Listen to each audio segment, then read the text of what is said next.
Hey, what's going on, guys? It's your boy, NerdMode, and I'm going to be doing the next episode of Battlefield News, a video series where I'll be talking about changes and or events within a particular Battlefield title, so without further ado, let's get started. So of course, before we get too far into the video, I want to quickly let you guys know that I'm going to be talking about all of the bulletin points for the spring patch for Battlefield 4. However, if you guys would like to see the compressed version, I will have a link in the description for the highlighted version for this patch. Now with that all said and done, let's jump right into the stability fixes. Fixed multi-platform crash related to audio. Fixed several multi-platform server crashes. Fixed server crash that would happen in some cases when players were switching teams. Fixed an issue where users were left in an infinite loading screen when attempting to connect to a server. Fixed a multi-platform single-player crash. Fixed a bug which would cause 2% of joins into an empty game server to fail. This is specific to the PC platform. Several client and server crash fixes. Fixed for a crash that occurs when exiting the game client. This is specific to the AMD cards. And last but not least, a PlayStation 4 related fix. Fixed a common crash on the PlayStation 4. Now transferring over to the general improvements. Fixed a situation where a player has an auto throw gadget equipped in the left gadget slot and uses it while holding the sidearm. The gadget will stay in the player's hands.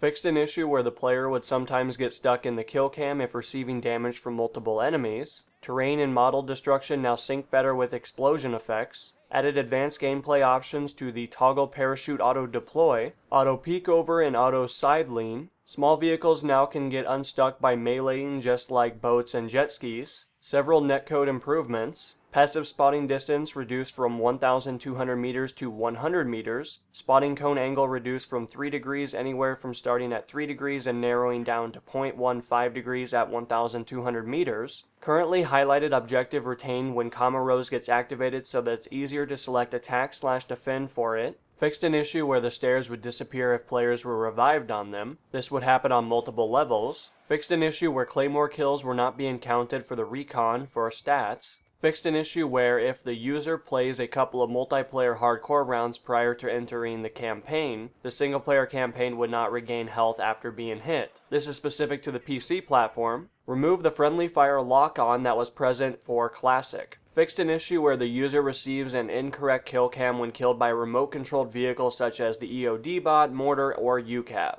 This is specific to the PC platform. Added functionality for users to move both the GPU and CPU overlay graph and the network performance graph. Fixed an issue where the kill assist dog tag shows the wrong kill number in My Soldier. This is specific to the console platforms. Fixed a bug where the player will remain stuck in the main menu indefinitely if the controller they are using is assigned to anything other than controller 1. Fixed an issue with mastery dog tags showing up twice once they're unlocked. Several fixes for exploits on multiple levels. This is specific to squad obliteration. Fixed an issue where a bomb that was forced reset could be redropped, resulting in multiple bombs showing up. And finally, another thing that pertains to squad obliteration. Disabled round time extension. Now the round time will pause whenever a bomb is planted if the time has expired instead of extending only if the score is tied or if the losing team plants a bomb if they are down by 1 point. Now transferring over to the audio section. Unique sound for headshots added. Bullet impact sounds on soldiers improved, especially when using a silencer. So-called random callouts improved for own team.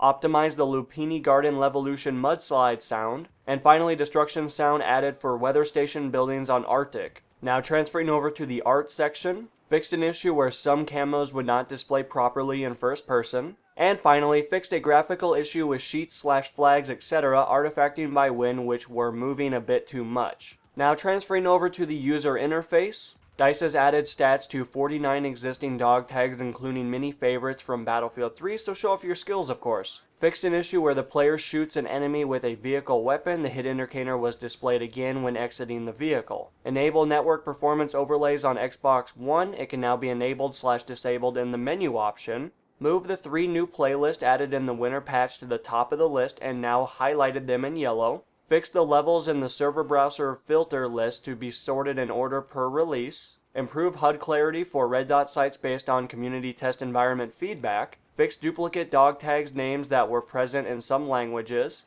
Tweaked and updated the help me icon. This is in reference to need ammo, need health, etc. Icon also only shows if you actually need help now. fixed an issue where the user was unable to see changes from HUD options screen for soldier optic reticle, helicopter and jet pilot HUD, and vehicle driver and vehicle gunner HUD. Increased size of jet's alt, speed, and PMS displays. Fixed an issue where the miscellaneous HUD transparency advanced gameplay option would affect the customization screen weapon / gadget information elements. Removed incorrect burst UI indication for CBJ PDW as the weapon does not support burst fire. Fixed an issue where soldier camouflage would reset after each round transition. Added squad obliteration to the squad join settings. And last but not least, fixed an issue where damage indication appears over the initial cutscene when starting a new campaign. Now transferring over to the vehicles section, Masters of all jets get special battlefield-themed contrails when wearing any of the Jet Mastery dog tags or Jet Fighter metal dog tag. Fixed an issue where the gray vision present when a user is at low health is also present after the user exits a vehicle after which he has regained his health. Fixed an issue where the user is unable to kill an enemy that is located inside a jeep or a stationary weapon with the defibrillator.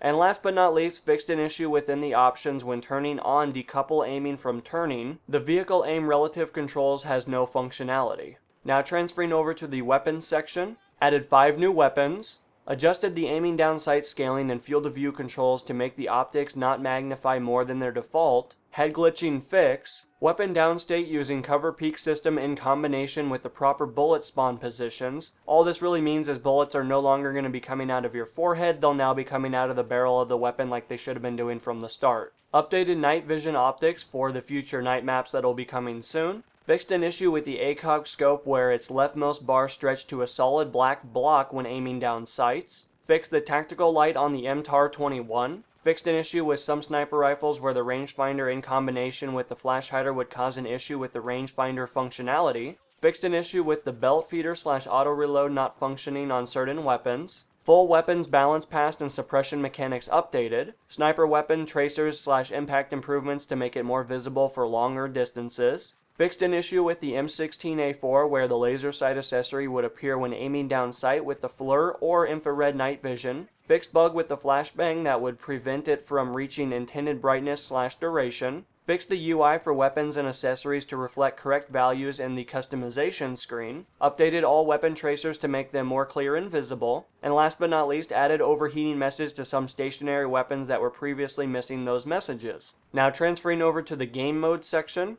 added Gunmaster game mode for the 10 base game maps. Now moving along to the Battlelog section, implemented and adapted Battlelog for Battlefield 4 Spring Patch, minor improvements to new chat system, and last but not least, fixed premium calendar progress indicator to show correct progress. And last but not least, there has been some adjustments to the Battlefield 4 maps, those being Siege of Shanghai, Rogue Transmission, Operation Metro 2014, Gulf of Oman 2014, Operation Locker, Hainan Resort, and last but not least, Gold Mud Railway. Some of these changes include optimization memory for the last-gen consoles, as well as collision fixes, as well as a couple of minor things when it comes down to textures. So of course, if you guys would like to check those out, feel free to check the article in the description of the video. But anyway guys, that's really all the information I have for you. Hopefully you guys found some of the information insightful, or hopefully it enlightened you to what has been adjusted in Battlefield 4, especially for the next time that you jump on the game. Now of course, if you guys would like to read everything for yourself, feel free to check the description of the video, considering that I will have everything linked down there for your viewing pleasure. But until the next episode guys, this has been NMO, and I'm going to be signing out guys. Peace.